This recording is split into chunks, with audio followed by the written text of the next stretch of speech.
हम लोग को कैपेसिटेंस निकालना है 3 कंसेंट्रिक मेटलिक स्फीयर शेल का। ओके, R, 2R और 3R रेडियस। ये बिल्कुल उसी टाइप का क्वेश्चन है जैसे 3 प्लेट ऐसे हैं, इसका क्या होगा कैपेसिटेंस? कैसे करते हैं? इसका C1, इसका C2, और नेट कितना होगा? C1 C2 bye series. Okay, तो यहां देखो R एंड 2R मिलके एक बनाएगा C1, 2R एंड 3R एक बनाएगा C2। ओके, C1 कितना होगा? वैक्यूम है, सब जगह वैक्यूम है, तो 4 पाई एप्सिलॉन नॉट, स्फेरिकल का क्या होता है? 4 pi epsilon naught R1 R2 by R2 minus R1, तो R1 into R2 by R2 minus R1, यानी ये हो गया 8 पाई epsilon R square by R, फिर 8 पाई एप्सिलॉन R हो गया। ये कितना होगा? 3R into 2R by 3R minus 24 pi epsilon R। Okay, ठीक है, तो बताओ नेट कितना होगा?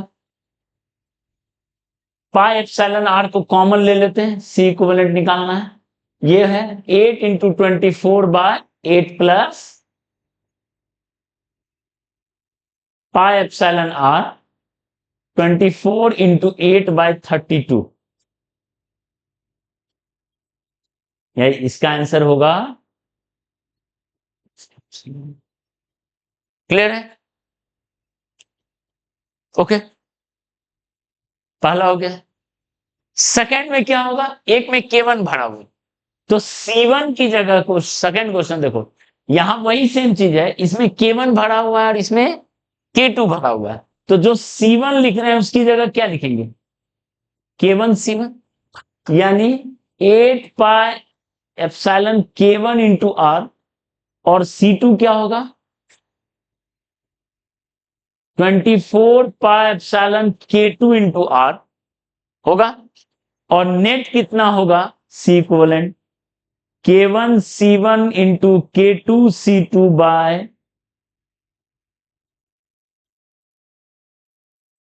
सीरीज में।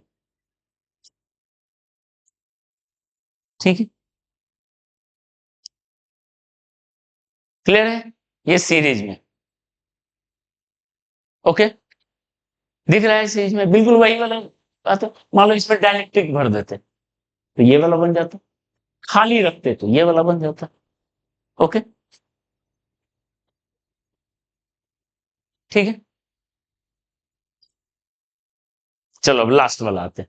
लास्ट वाला में देखो, दो मेटलिक स्फीयर है, एक R1 रेडियस है, एक R2 रेडियस है। ओके, एक का कैपेसिटेंस कितना है बताओ? 4 पाई एप्सिलॉन नॉट R1। एक मेटलिक स्फीयर का कितना होता है? 4 pi epsilon naught R1।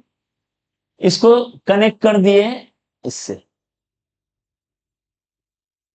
Question देखिए क्या है, टू फार सेपरेटेड, बहुत far separated metallic sphere are connected with wire, wire से कनेक्टेड है, अगर उनको, उनके स्विच को ऑन कर दे, switch is on, find equivalent capacitance of system. ठीक है, HC वर्मा के एक्सरसाइज का क्वेश्चन है ये, इसलिए भी बहुत इंपॉर्टेंट है ये, जेई मेन के लिए तो है ही है, जेई मेन और नीट के लिए हो सकता है आया भी हो। ठीक है, तो बहुत इंपॉर्टेंट है। अब बताओ, एक का कैपेसिटेंस C1 मिल गया, एक का कैपेसिटेंस C2 मिल गया, और दोनों को कनेक्ट किया ऐसे, तो वो दोनों सीरीज में होगा कि पैरेलल?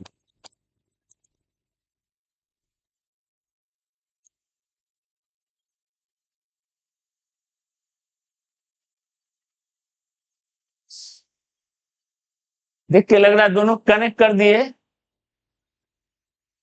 सीरीज होना चाहिए, लेकिन है दोनों पैरेलल। इसका आंसर है दोनों पैरेलल में है। कैसे है बताते हैं। इसका C इक्विवेलेंट होगा C1 plus C2, 4 pi epsilon naught R1 plus R2। बहुत अच्छा क्वेश्चन है। कैसे है देख लो, कैसे है लॉजिक, ये देखो, ये देखो, ये कैपेसिटर है, ध्यान दो। इसका इसका ये जो कैपेसिटर है, इसका दूसरा प्लेट कहां पे? इंफिनिटी। इसका दूसरा प्लेट है इंफिनिटी पे, इसका भी दूसरा प्लेट है इंफिनिटी पे, दूसरा प्लेट है इंफिनिटी पे, और इंफिनिटी पर का पोटेंशियल क्या है? जीरो। इंफिनिटी पर का पोटेंशियल है जीरो। यानी दो कैपेसिटर ऐसा लो, ध्यान दो, इसका एक एक प्लेट का पोटेंशियल हो गया जीरो, एक एक प्लेट का पोटेंशियल हो गया जीरो। क्यों? क्योंकि वो कहां पे है? इंफिनिटी पे।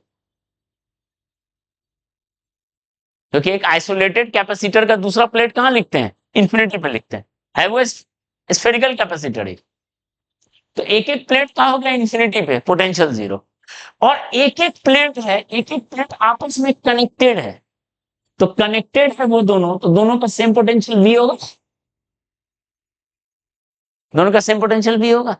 तो बताओ ये दोनों किस में दिख रहा है? थर्ड, C1 प्लस C2 है।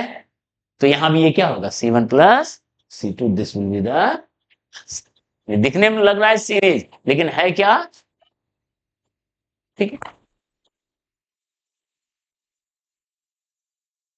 ओके।